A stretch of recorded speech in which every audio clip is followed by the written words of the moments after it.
Congratulations! We have now gone from rough cut to Final Cut, and I've shared with you everything I know about how to make a project, how I make projects within Final Cut Pro. I hope you were able to learn a lot and that you've gained a lot of techniques that you can then put into your own projects and modify and expand upon them as your own skill set continues to grow and evolve, because learning to edit is a never-ending process, which again is something I'm so excited about when it comes to this course, because even though we've covered the main project, as time goes on and we all together learn more about video editing, I'm going to keep adding sections as I think they're relevant or interesting, or I learn new stuff too, because it's a never-ending process, but at least you know the workflow that I have and that I've shared with you, and that's it. That's all my secrets. I gave them all away to you. But there are a couple things that I would like to remind you of before we close things out. The first is to give yourself credit for what you've done.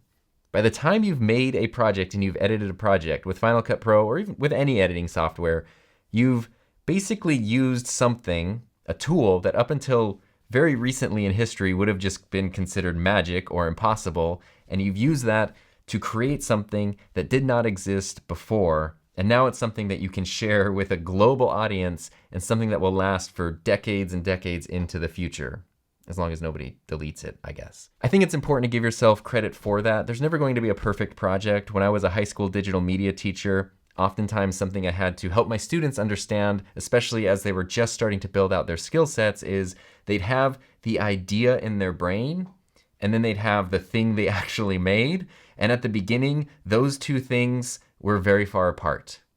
And what they would often do is they would only be looking at their project from the point of view of everything it wasn't, all the ways it didn't live up to their expectations, all the ways that it was not the thing they intended for it to be. And over time, they built up their skill sets where the thing they imagined more closely resembled the thing they actually made. But an important thing to learn was that they were the only ones who had those expectations at first. Everybody else who was watching their projects, we were just seeing the thing that actually existed, and a lot of times we liked it. And it's important to give yourself that kindness of wanting things to be as good as possible, but also understanding that it takes time to build skills.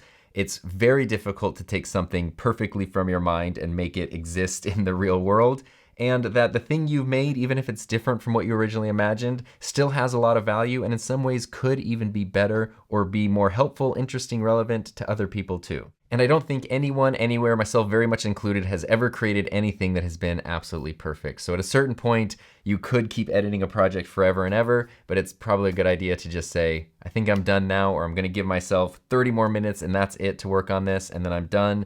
I'm gonna be happy with that project and then move on to the next one. So I wish you nothing but the best on your editing journey, and I hope you make lots of really great stuff and that it brings you a lot of fun and joy to do that. And I also really appreciate the time you've given me to let me share what I know with you and to hang out with me while I edit a project and learn more about editing myself. It's been really, really fun for me. I hope it was really fun for you, and thanks so much. I'll see you around.